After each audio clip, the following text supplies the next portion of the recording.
lull in fighting can be a fragile thing. For some, it is a chance to breathe, to tend to the wounded, to move food and medicine across devastated streets. For others, it is a cover, a momentary silence in which old structures reknit themselves, where networks that were shattered begin carefully and quietly to find one another again. That is the warning now being circulated at the highest levels of Israel's security establishment, that the pause in large-scale operations in Gaza is not simply a humanitarian respite.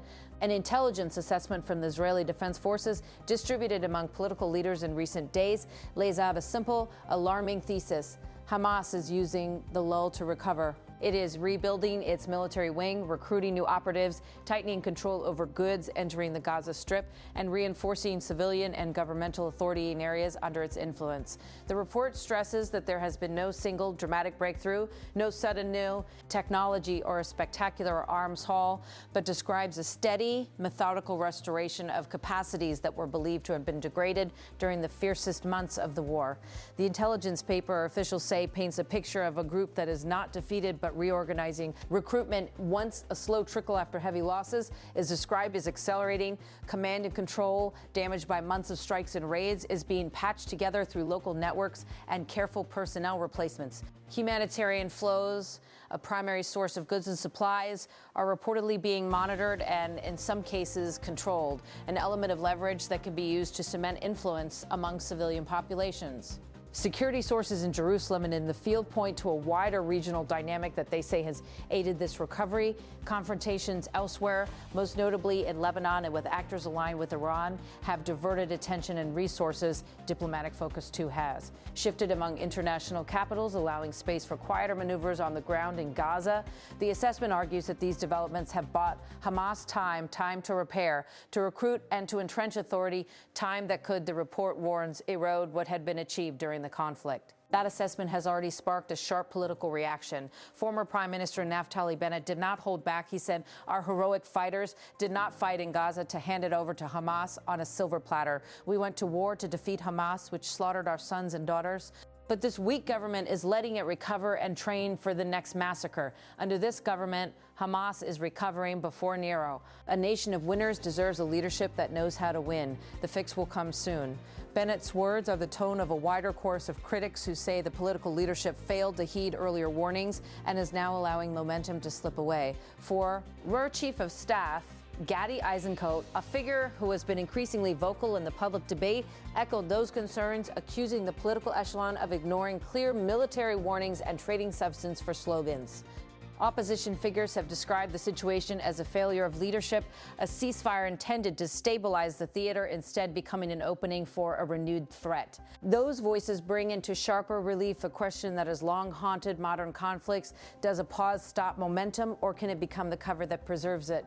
The answer, according to Israeli security officials, appears to be both. The pause has eased immediate pressure on the Gaza Strip, fewer sorties, fewer large-scale incursions, but it has also allowed elements of the local order to reorganize under a veneer of calm. The concern is not merely academic. If the group's operational base and civilian networks regain strength, the next round of hostilities, whenever it comes, could be quick, to mobilize, and harder to fully dismantle. Those dynamics are playing out in Khan Yunis, where a deadly and direct confrontation in recent days marked a new escalation within Gaza itself. The clash involved an Israel-backed militia operating in central Khan Yunis, one of several local forces the Israeli military has cultivated as part of an effort to create alternatives to Hamas control. According to Hussam al-Assal, the militia leader in the Khan Yunis area, his fighters had spent 3 hours distributing food to civilians when they were struck as they were preparing to leave. He said, "We were there for 3 hours. Hamas wasn't there as we were leaving. They hid among the people, opened fire, and launched an RPG at us. While the fighters were armed, we did not return fire in order to avoid harming Gaza civilians who were present at the scene. They withdrew after the attack." Hamas-affiliated media published footage of armed men firing in Khan Yunis and claimed the targets were ICHE members backed by Israel. A security force tied to Hamas posted a pointed message on Telegram after the incident: "As we told you, Israel will not protect you." That short accusatory line encapsulates the bitter contest for legitimacy on the ground between militias that say they are protecting civilians and reclaiming territory from extremist control, and an entrenched organization that frames any collaboration with outside forces as collaboration with the occupation. The militia involved in the operation in Khan Yunis is reported to have been established only last year, formed by former Palestinian Authority security officers and others. It has received Israeli backing as part of an attempt to build a local security structure independent of Hamas. But in the fog of Gaza's fractured landscape, loyalties are fluid, and the attempt to cultivate an alternative authority has not been without cost. Internal fractures have already appeared within that militia. 2 commanders were reportedly killed this week in an internal dispute over training and cooperation with Israeli intelligence. The Khan Yunis incident is the most direct confrontation yet between such a group and Hamas forces, and it underlines a grim reality. The ceasefire has not produced a single stable authority in Gaza. Instead, it has produced competing centers of power, each with its own backers, agendas, and vulnerabilities. Meanwhile, a broader and bloodier picture plays out in other parts of Gaza. On April 6th, an assault on the Al-Maghazi refugee camp left families grieving and exposed once again the intensifying humanitarian crisis across dense populated areas. Eyewitnesses say the violence began as militias and local armed formations moved along familiar front lines, then surged into residential neighborhoods. One resident describing the scene said, "We are located in the eastern area in the Maghazi camp, about 50 m or less from the yellow line. It was known that the militias stationed along the yellow line were advancing and retreating daily. However, we were surprised when their advance was direct. They reached the homes of some residents and opened fire directly on them. The residents tried to defend their homes, but the occupation forces targeted them directly. The narrative from those who fled the strikes is relentless in its particulars. Cars, trucks, ambulances, even motorized rickshaws hurriedly ferrying the wounded to hospitals, families clustering around bodies laid out on blankets on the floor, men crying openly as they grieved sons, daughters, neighbors. There were 3 or 4 injured people just 3 to 4 miles away from our homes, and we were unable to reach them because of the direct gunfire from the militia. Whenever anyone tried to approach to provide aid to the injured, they were immediately targeted by the aircraft," another eyewitness said. Hospital corridors filled with people in shock, and doctors already stretched thin by months of conflict scratch and built to treat those they could. Those operations in and around refugee camps have compounded a humanitarian catastrophe that aid agencies and medical staff describe as catastrophic. Reports in recent months describe thousands wounded, critical shortages of medicines and fuel, and an infrastructure stretched to the breaking point.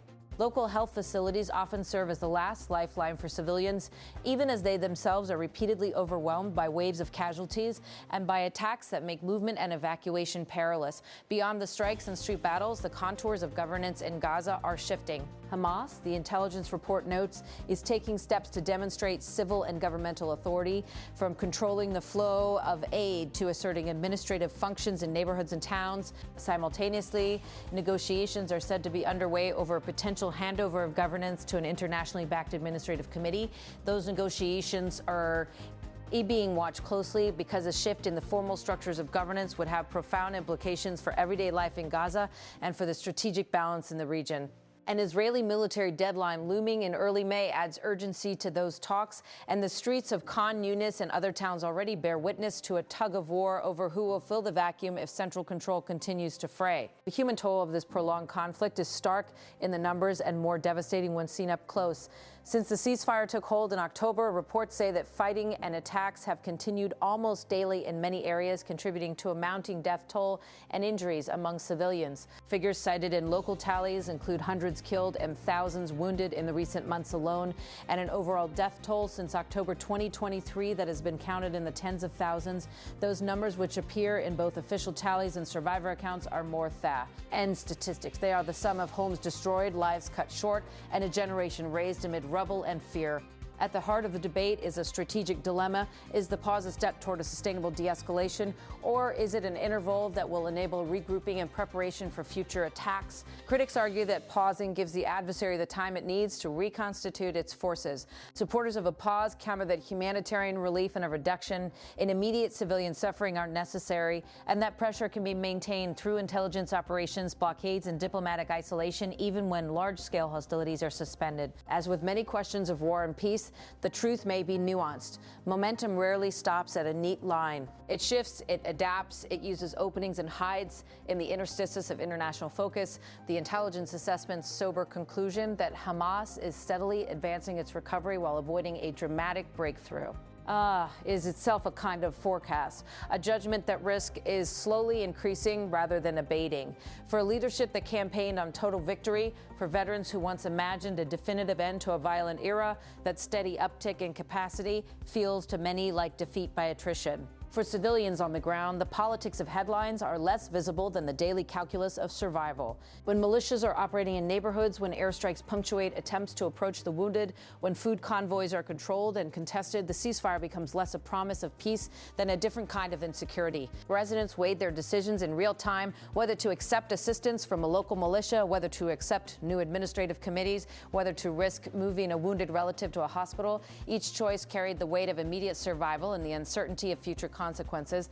The current moment, then, is one of perilous balance. Interna. Shinul attention is a scarce and shifting currency. Regional flare-ups in Lebanon and elsewhere have pulled focus and, in the view of some Israeli analysts, allowed Hamas to act with reduced pressure. At the same time, attempts to build alternatives to Hamas within Gaza have produced new fronts of violence and new risks for civilians caught in the middle.